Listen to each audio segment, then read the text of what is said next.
What is up, guys? Thank you so much for being here. So today I'm talking about this super cool, special, unique lens. And I think instead of doing it in this studio, which is my homemade studio where I make all my videos, but you know, I make all my videos here and I feel like this lens is a little bit more worthy. So why don't we go to like a more special and unique location?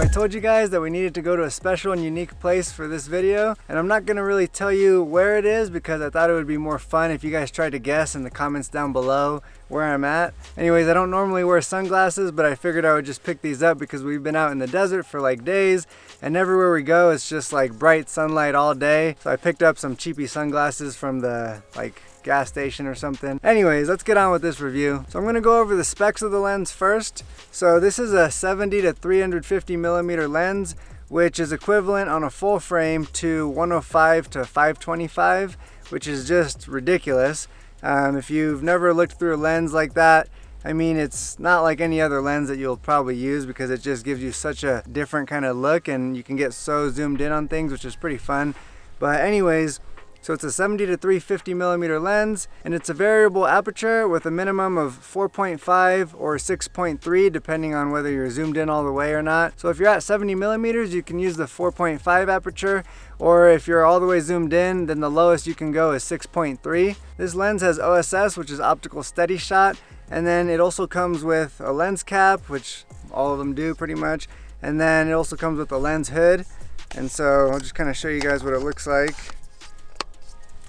And zoomed in, it's a little bit longer, but overall, it's just a small lens. So there's a few people in the distance, so I'm gonna go ahead and hurry up and then take you guys to my next location. It's part of the Sony G lineup, which is the best lenses that they make for their APS-C cameras. And then also the minimum focus distance on this guy is 3.6 feet, which seems really far away for the minimum focus distance, but I mean, you're not gonna be using it that close because even at 70 millimeters, which again, that's like a 105, and so you're not gonna use it at 3.6 feet unless you wanna attempt to do a little bit of a macro shot. So that's pretty much all the basic specs on the lens. So why don't we go to my next location and I'll tell you about all the pros and cons.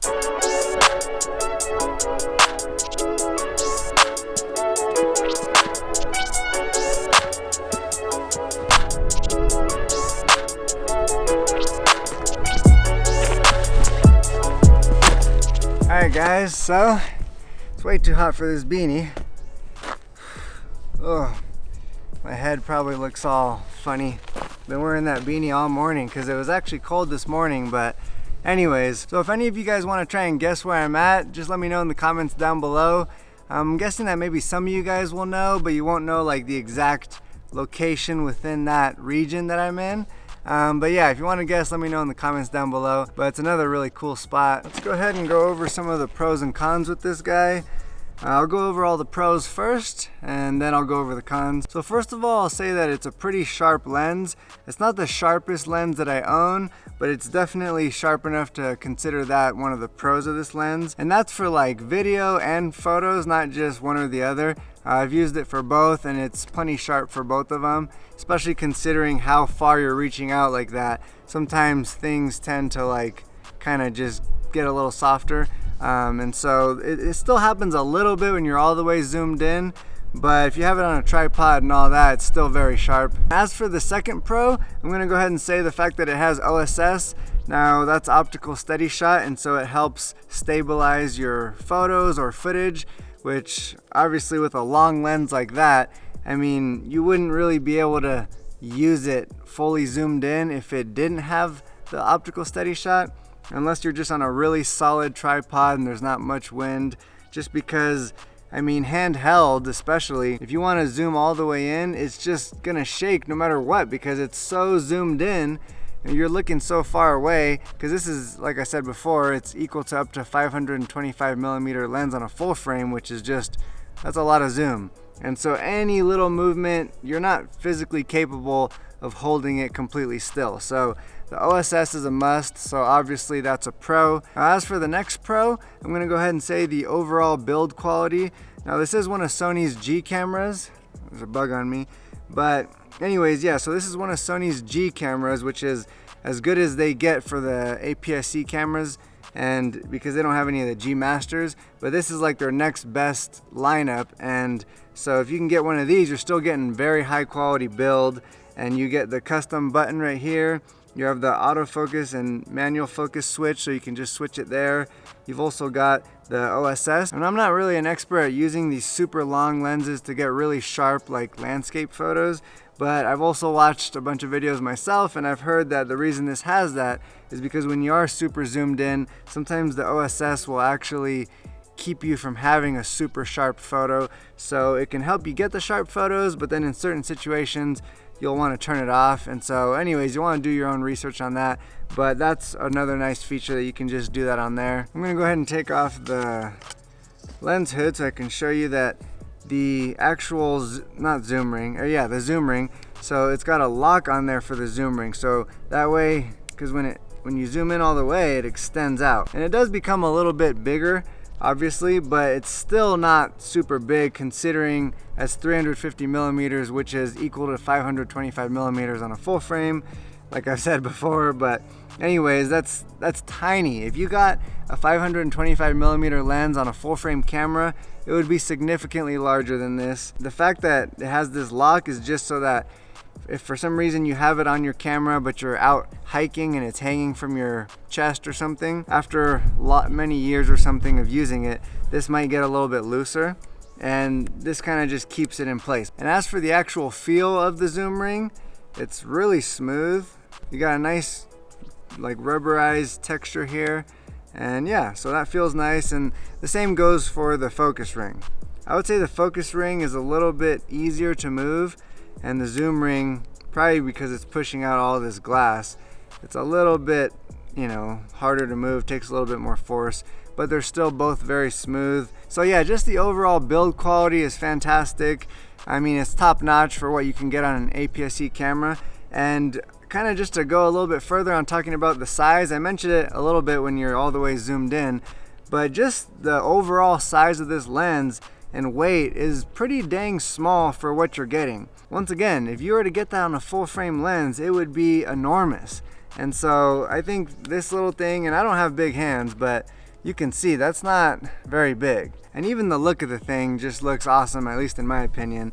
But yeah, everything about this lens when it comes to the build quality is top notch in my opinion. I had to readjust because the way I was squatting was hurting my feet. But anyways, so as for the last pro, it's the most obvious one. It's the reason that you buy this lens. It's the fact that you have a 70 to 350 millimeter range, which, like I said before, I'm pretty sure that's a 105 to 525 on a full frame, which is the reason that you're buying it, because it's the biggest pro about the lens.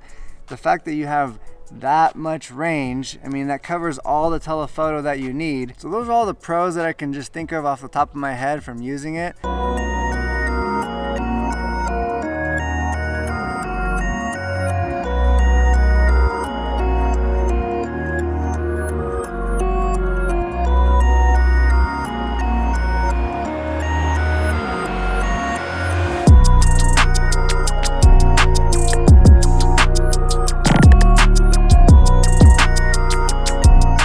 My last location where I'm going to finish up the review. We'll talk about the cons and what you would use this lens for, and just my favorite things about the lens. And again, I'm not going to tell you guys where I'm at, but this is the third and last location, so if you want to go ahead and guess in the comments down below, and whoever guesses this one first, I'll pin that comment. So the only real con that I can think of with this is, well, I guess maybe the price, because it is a little pricey. It's around 900 bucks.